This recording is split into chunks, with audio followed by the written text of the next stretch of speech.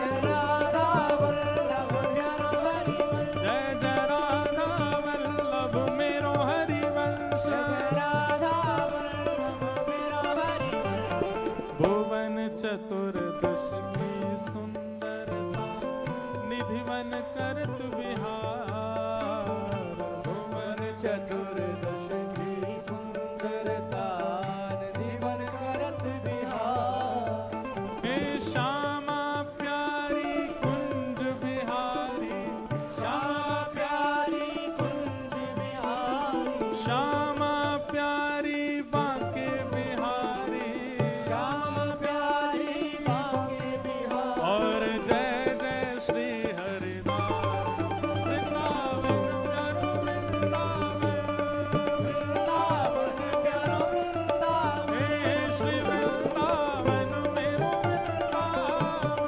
वृंदावन प्यारो वृंदावन, श्यामा प्यारी कुंज बिहारी, जय जय श्री हरिदास दुलारी, श्यामा प्यारी कुंज बिहारी, जय जय श्री हरिदास दुलारी, हे श्यामा प्यारी कुंज बिहारी, जय जय श्री हरिदास दुलारी, श्यामा प्यारी कुंज बिहारी, जय जय श्री हरिदास दुलारी, हे श्यामा प्यारी कुंज बिहारी, जय श्री हरिदास दुलारी, श्यामा प्यारी कुंज बिहारी, जय जय श्री हरिदास दुलारी, श्यामा प्यारी कुंज बिहारी, श्यामा प्यारी कुंज बिहारी, और जय जय श्री हरिदास वृंदावन मेरो वृंदावन, वृंदावन मेरो वृंदावन, हे श्री वृंदावन प्यारो वृंदावन, वृंदावन मेरो वृंदावन, कल कथा में रास बिहार है और कल प्यारे गिरधर लाल जी भी आएंगे,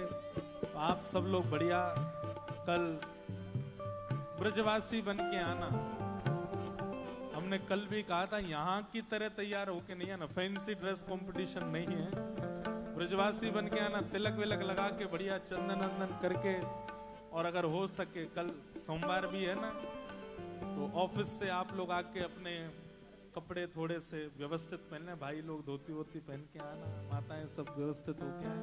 कल सुंदर ठाकुर जी के रास बिहार की लीला सुनेंगे, ठाकुर जी की कुछ लीलाएं सुन के फिर रास करेंगे, इसलिए कल गिरधर लाल जी भी पधार रहे हैं।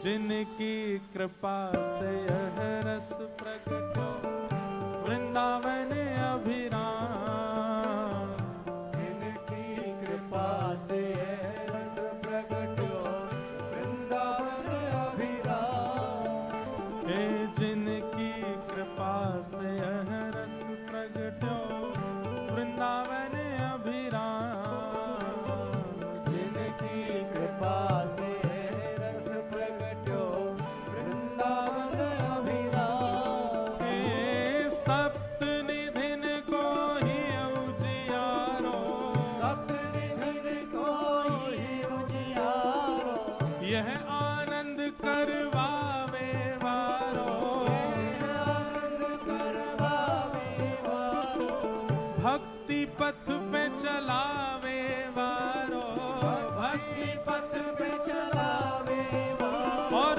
हम सबको मिलवावे वारो, हम सब भुजा उठा के हे हमारो गिरधर लाल वृंदावन प्यारो वृंदावन, वृंदावन प्यारो वृंदावन,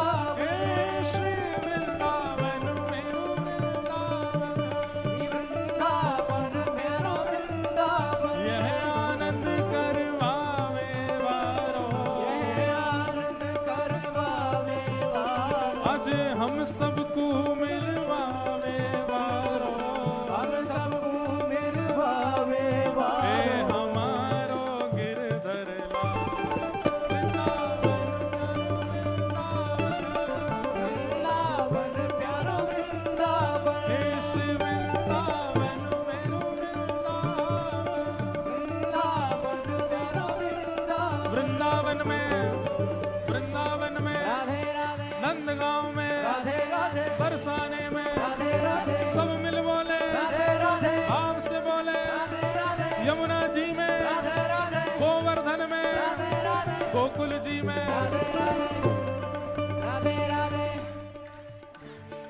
मेलबर्न बोले, मेलबर्न बोले, सब मिल गावे, भाव से गावे, झूम के गावे, प्रेम से गावे, भाव से गावे। श्री कृष्ण प्यारी, हरिदास दुलारी, हरिवंश प्यारी, बरसाने वाली, तीरथ सुत प्यारी, विश्वभानु दुलारी, बरसाने वाली, ओ महलन वारी, हाँ भोली भारी।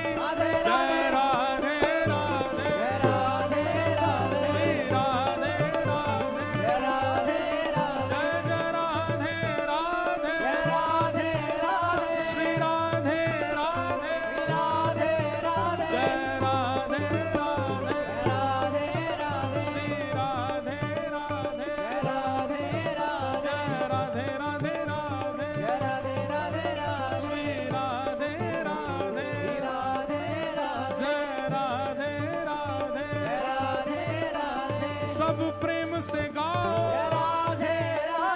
सब भाव से गाओ, सब। ये देखो किशोरी जी की लाली आई है। हो सब भाव से गाओ,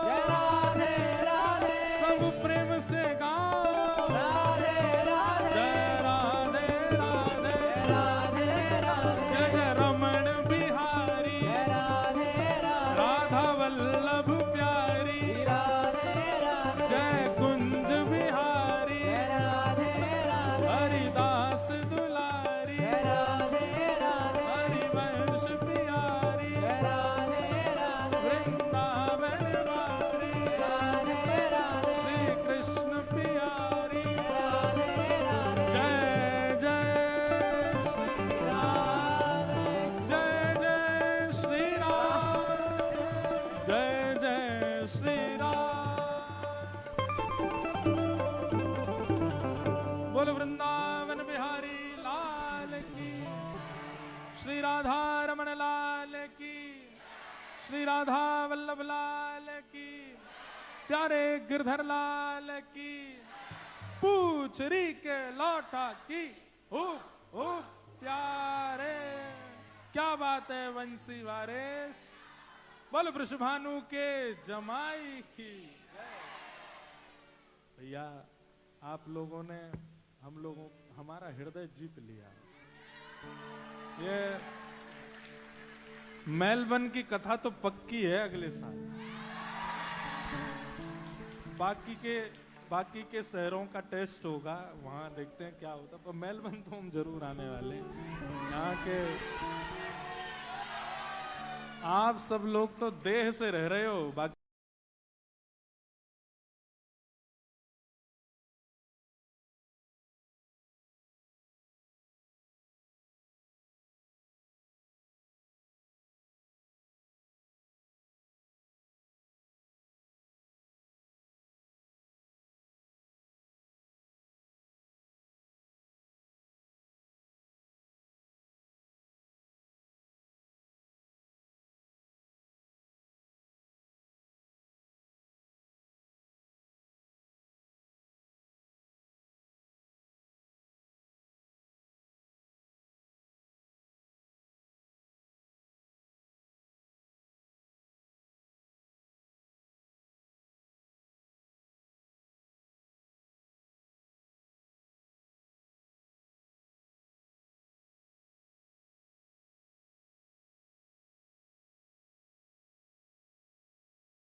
सब लोगों को कोई की नजर नहीं लगे, आप सब की भक्ति भाव ऐसे ही बने रहे, ऐसे ही प्रेम भक्ति में आप लोग लगे रहो। और हम ये कोई वो है एक और एक कोई वो तो नहीं, ऐसे नहीं। व्यास मंच है यहाँ, तो जो व्यास की इच्छा हो वैसे हो। बाकी सुनिए, कल कथा का विश्राम दिवस है और कल ठाकुर जी की लीला सुनेंगे, रास बिहार के कुछ भाव सुनेंगे। आप सब लोग कल रास के भाव से आइएगा, खूब सुंदर रास बिहार ठाकुर जी का होगा। आप सब लोगों को बहुत बहुत जय श्री कृष्ण, जय सिया राम, जय श्रीमन नारायण, जय श्रीमन, जय जय श्री राधे। जय जय श्री। आप सब लोग ऐसे ही खूब भाव से प्रेम से आइएगा कल भी। और कल कथा विश्राम करके फिर परसों तस्मानिया में एक दिन का सत्र है, उसके बाद एक दिन का सत्र ब्रिस्बेन में है, फिर एक दिन का सत्र गोल्ड कोस्ट में है और फिर 3 दिन का फिर से सत्र सिडनी में है। 3 दिन के सिडनी में डेट क्या है? 18, 19, 20 सिडनी में है और फिर 21, 22 कैनबरा में है। ये आगे के सत्र हैं। अभी तो भक्ति पथ की रेस में मेलबर्न आगे है, बाकी आगे देखते हैं। हाँ अभी और देखते हैं और कहाँ क्या। आप लोग लाइव ही देख लेना कहाँ कितना दम चल रहा है। आप सबको जय श्री कृष्ण। आरती के बाद यहाँ कैसे क्रम है? यहीं बैठ जाएंगे? हैं इतनों से कैसे मिलेंगे? चलो सब आप लोग जल्दी जल्दी मिल लेना। आरती बाल कृष्ण के जय, आरती बाल कृष्ण की जय। अपनों